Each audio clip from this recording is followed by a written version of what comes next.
ದೇಶಾದ್ಯಂತ ಮೊದಲ ಹಾಗೂ ಎರಡನೇ ಹಂತದ ಚುನಾವಣೆಯ ಶೇಕಡಾವಾರು ಮತದಾನದ ವಿವರಗಳನ್ನು ಚುನಾವಣಾ ಆಯೋಗ ಚುನಾವಣೆ ನಡೆದ 11 ದಿನಗಳ ನಂತರ ಪ್ರಕಟ ಮಾಡಿರುವುದಕ್ಕೆ ರಾಜ್ಯಸಭಾ ಸದಸ್ಯ ಕಪಿಲ್ ಸಿಬಲ್ ಕಳವಳ ವ್ಯಕ್ತಪಡಿಸಿದ್ದಾರೆ. ಮೊದಲು ಇದರ ಬಗ್ಗೆ ಪ್ರಶ್ನೆ ರೈಸ್ ಆಗಿತ್ತು. ಏನು ಒಂದು ಚುನಾವಣೆ, ಅದರಲ್ಲಿ ಮತದಾನ ಎಷ್ಟು % ನಡೆದಿದೆ ಅಂತ ಹೇಳೋದಕ್ಕೆ ಇಷ್ಟು ಹೊತ್ತು ಬೇಕಾ, ಇಷ್ಟು ದಿನಗಳು ಇವರಿಗೆ ಬೇಕಾಗುತ್ತಾ ಅಂತ ಹೇಳಿ ದೊಡ್ಡ ಚರ್ಚೆ ನಡೆದಿತ್ತು. ಈ ಥರ ಯಾವತ್ತೂ ಯಾವುದೇ ಚುನಾವಣಾ ಆಯೋಗ ಯಾರದ್ದೇ ಸಾರಥ್ಯದಲ್ಲಿ ಈ ಥರ ಮಾಡಿರಲಿಲ್ಲ. ಇಲ್ಲೇನೋ ನಡೀತಾ ಇದೆ, ಇವರು ಪರ್ಸೆಂಟೇಜ್ ತಿಳಿಸ್ತಾ ಇಲ್ಲ ಅಂತ ಹೇಳಿದ್ರೆ ಇಲ್ಲಿ ಏನೋ ನಡೀತಾ ಇದೆಯಾ ಅಂತ ಅನುಮಾನವನ್ನು, ಆರೋಪವನ್ನು ವ್ಯಕ್ತಪಡಿಸಿದರು. ಸುದ್ದಿಗೋಷ್ಠಿಯಲ್ಲಿ ಕಪಿಲ್ ಸಿಬಲ್ ಮಾತನಾಡ್ತಾರೆ. ಕೇಂದ್ರ ಚುನಾವಣಾ ಆಯೋಗದ ವಿಶ್ವಾಸಾರ್ಹತೆಯನ್ನು ಅವರು ಕ್ವಶನ್ ಮಾಡಿದ್ದಾರೆ. EVM ಬಗ್ಗೆ ಸುಪ್ರೀಂ ಕೋರ್ಟ್ ನಿರ್ಧಾರವನ್ನು ಹೇಳಿದೆ. ಪ್ರತಿ ನಾಗರಿಕ ಕೂಡ ಚುನಾವಣಾ ಆಯೋಗದ ಮೇಲೆ ನಂಬಿಕೆ ಇಡಬೇಕು ಅಂತ ಕೋರ್ಟ್ ಒಂದು ಕಡೆ ಹೇಳಿದೆ. ಆದರೆ ಆಯೋಗ ನಾಗರಿಕ ಚುನಾವಣೆ ಮೇಲೆ ನಂಬಿಕೆ ಇಡ್ತಾ ಇದ್ದಾನೆ, ಬರ್ತಾ ಇದ್ದಾನೆ, ವೋಟ್ ಮಾಡ್ತಾ ಇದ್ದಾನೆ. ಆದರೆ ಆಯೋಗ ಇದೆಯಲ್ಲ, ಇದು ನಂಬಿಕೆಗೆ ಅರ್ಹವಾಗಿದೆಯಾ?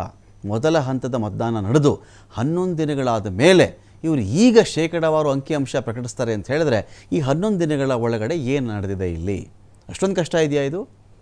EVM ಅಲ್ಲಿ ಲಿಸ್ಟ್ ಇರ್ತವೆ, ಇವ್ರ ಬಳಿಯಲ್ಲಿ ಎಷ್ಟು ವೋಟು ಯಾವ್ಯಾವ ಬೂತಲ್ಲಿ ಚಲಾವಣೆ ಆಯಿತು ಅಂತ ಇರ್ತವೆ. ಎಲ್ಲ ಬೂತ್ಗಳ ಲೆಕ್ಕ ಒಂದು ಕಡೆ ಇಟ್ಟು ಅದನ್ನು ಕೂಡಿ ಕಳೆದು ಈ ಕಡೆ ಸೇರಿಸಿದ್ರೆ ಮುಗೀತಲ್ಲ, ಬಂದುಬಿಡುತ್ತೆ ನಿಮಗೆ ಶೇಕಡಾವಾರು ಅಂಕಿಅಂಶ. ಇದು ಹೇಳೋಕ್ಕೆ ಇವರಿಗೆ 11 ದಿನಗಳು ಬೇಕಾಗ್ತಿದೆ ಅಂತ ಹೇಳಿದ್ರೆ ಇಲ್ಲೇನು ನಡೀತಿದೆ? ಹಾಗಾದರೆ ಇದು ಕೇವಲ ಶೇಕಡಾವಾರನ್ನು ಮಾತ್ರ ಪ್ರಕಟಣೆ ಮಾಡಲಾಗಿದೆ. ಇಲ್ಲಿ ಅಂಕಿಅಂಶ ತೋರಿಸಿಲ್ಲ ಇವರು. ಕೇವಲ ಇವರು ಹೇಳಿರೋದು ಶೇಕಡಾವಾರು, ಜನರಲ್ ಆಗಿ 50%, 60%, 70% ಅಂತ ಹೇಳಿ ಎಷ್ಟು ವೋಟುಗಳು ಎಲ್ಲಿ, ಏನು ಕತೆ, ಯಾವ ಬೂತು, ಇದನ್ನು ಪ್ರಕಟಿಸಿಲ್ಲ. ಯಾಕೆ? ಚುನಾವಣಾ ಆಯೋಗ 11 ದಿನಗಳಾದ ಮೇಲೆ ಇದನ್ನು ಯಾಕೆ ಪ್ರಕಟಿಸಿದೆ ಈಗ ಎನ್ನುವುದಕ್ಕೆ ಸ್ಪಷ್ಟೀಕರಣ ಕೊಡಬೇಕು ಅಂತ ಕೂಡ ಕಪಿಲ್ ಸಿಬಲ್ ಆಗ್ರಹ ಮಾಡಿದ್ದಾರೆ. संस्थाएं सुप्रीम कोर्ट का भी निर्णय आया है EVM के बारे में, और सुप्रीम कोर्ट ने कहा है कि नागरिक को, हर नागरिक को ECI पे विश्वास रखना चाहिए, इलेक्शन कमीशन पे विश्वास रखना चाहिए, वो सही भी है. लेकिन सवाल ये उठता है कि क्या इलेक्शन कमीशन ऑफ इंडिया या और संस्थाएं विश्वास लायक हैं या नहीं, ये सवाल उठता है.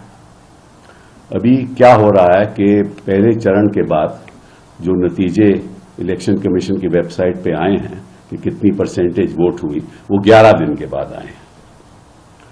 और केवल इतना ही आया कि इतनी % वोट हुई, कितने वोट पड़े हैं वो वेबसाइट पे नहीं दिखाया गया.